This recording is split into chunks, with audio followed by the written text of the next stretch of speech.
we're harvesting the potatoes from our back orchard area. They're getting a bit of blight on them and we want to take them out. You can see the blight on the leaves. We want to take them out before it ends up turning the potatoes bad. So Mike's just going through and cutting the stems off right now, and then we will dump this out and see what kind of potato action we have going on. Oh, these are the Kennebecks. Kennebec. And we'll see, this is the drip irrigation system.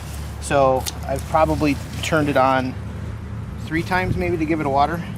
Everything else has just been from the rain. Yeah, but it has been really rainy where we live. This spring. It's rained probably 3 times a week since the beginning of spring, so we've been pretty lucky with the water situation this year. I think what we'll do is when we're done harvesting these, right when we're done. You can see those tomatoes I'm going to eat in a minute. Yeah, but see, I'm getting just a wee bit of... Oh, that's the other reason why I want to take this out, because they're so close to the tomatoes. I don't want the tomatoes to get blight. But once I'm done with these, then I'm going to go ahead and plant some regular bush beans. Bush beans. And then... So Mike's about to lift off the tub. You can see all the roots in there. And this is 50 pounds of dirt. Or 50 gallons of dirt, not 50 pounds. 50 pounds ain't that much. So we'll see what we get out of here. Okay. So I'm just putting these... Oh, actually, these are the red ones. Oh, so maybe the... Oh, that's... It is the blight. Yeah. Yeah. Yeah, so it's a pretty big one. The Kennebecks, yeah, it's pretty big. So these are the pontiac? Yeah. Yep.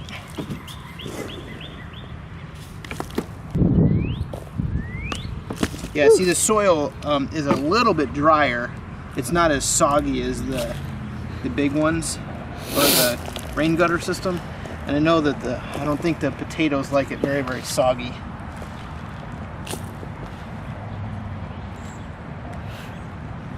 Oh wow, I'm feeling, yeah, wow.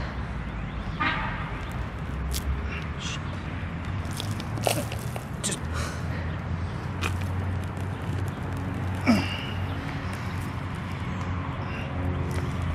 well, I guess we're gonna be making more French fries tomorrow, or hash browns. More hash browns. Well, already we're not even a quarter away in, and because so this is 50 gallons, so we are gonna get some more. But what we'll do is we'll average out how many potatoes we got for the gallons of dirt to see which one we got the most of. There's one on the back. But you can tell that this worked alright, because look at that root system. Here's another one. They're not split like the other one. They're split. Like that one was split, but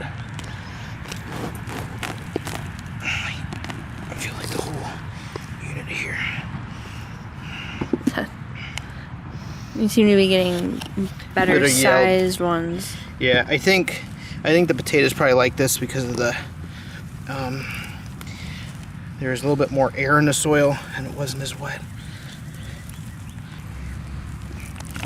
So what are you planting in this when you're done?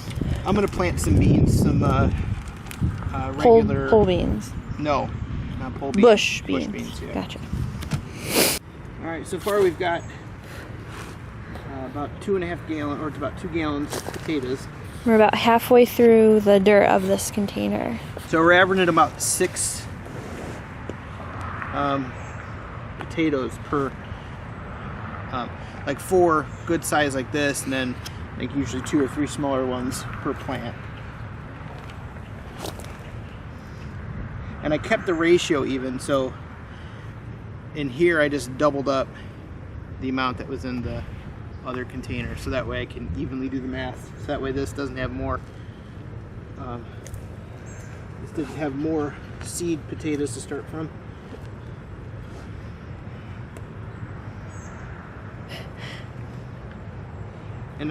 mind you, I've watered this. I know we've gotten a lot of rain, but I've watered this maybe 3 times, if that. So the seed potatoes cost us what? Like $5. $5. And you know, the one container we had, we made 2 1-gallon bags of French fries, which those average like organic kind. Those are what, like $6 for a bag. So you're saving money there already. For 12 ounces. Yeah. And those bags are probably double that. Yeah, more than 12 ounces. Let me just throw some dirt back into the thing. We really need a tarp. I'll have to get when we go to Home Depot tomorrow. And remember, when you're doing these, you don't want to plant something else back in this dirt that is close to the family. You want to rotate the crops so that way you're not getting easy blight. Here's an old seed potato. Sorry for my sniffles, I have allergies. That's okay. Oh, great.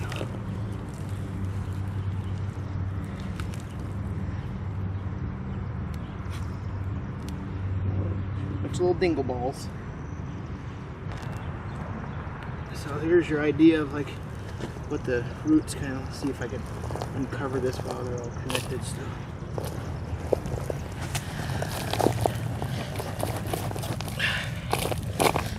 Put this back in here. Alright, that's a good one.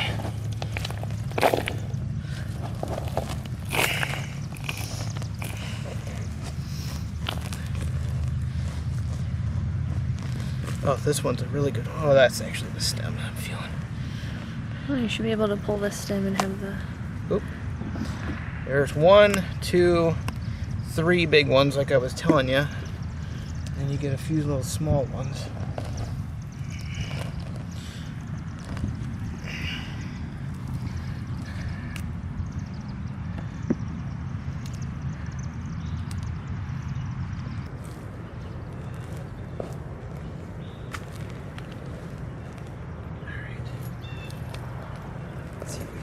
And shake it.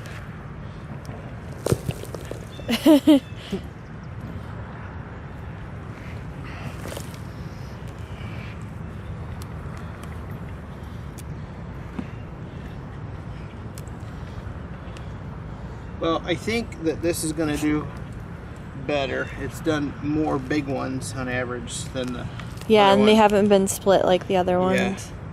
I think the other ones were split just because of the amount of water that they were getting. They had so much water. We just moved the bucket back onto the system. Mike put the sprinkler heads back in there. Be right back, honey. He's gonna mix in some fertilizer and then plant the beans in there. You got that? So I'm just re-amending the soil here with some mixture of holly tone, bone meal, blood meal. Do you have azomite in this or no? No.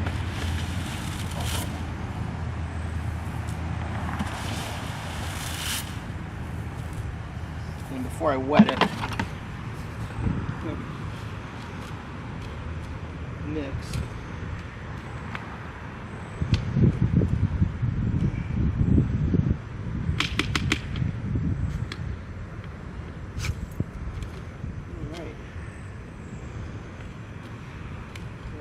Go get the hose and wet this down real quick before I start putting the seeds in.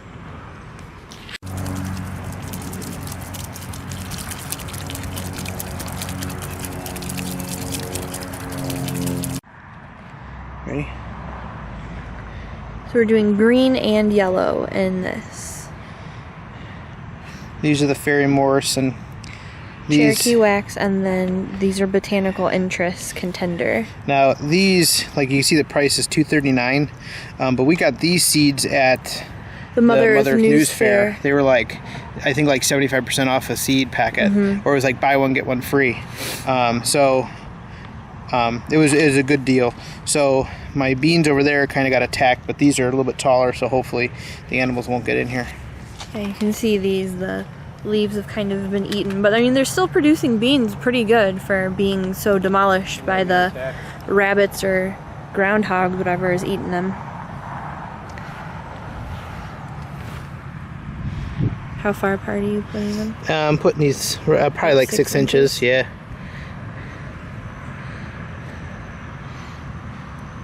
Not really following the what's it called? Following the square foot.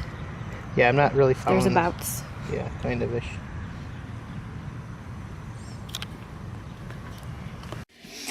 Okay, so Anna thinks that this has 18 pounds. I think that there are 15 pounds in here.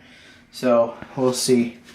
And it's, yeah, I'll do a little bit here just to compensate for the bucket. Okay, ready? This feels like it's gonna overdo the scale. Oh, you're... Oh! Boom! I'm exactly correct. It's exactly 15 pounds. So, the drip system is better than the rain gutter system for potatoes. And I think because these were getting the rainwater, the other ones were getting rainwater, but they were always wet. So, I think that had quite a bit to do with it. So potatoes don't like soggy feet. No. And I thought that it wouldn't be extremely wet, but it was pretty wet in those containers. So the rain gutter system looks like it's really good for like your squashes, your peppers. I'm going to put basil in next year to see how those do. But both are really low maintenance.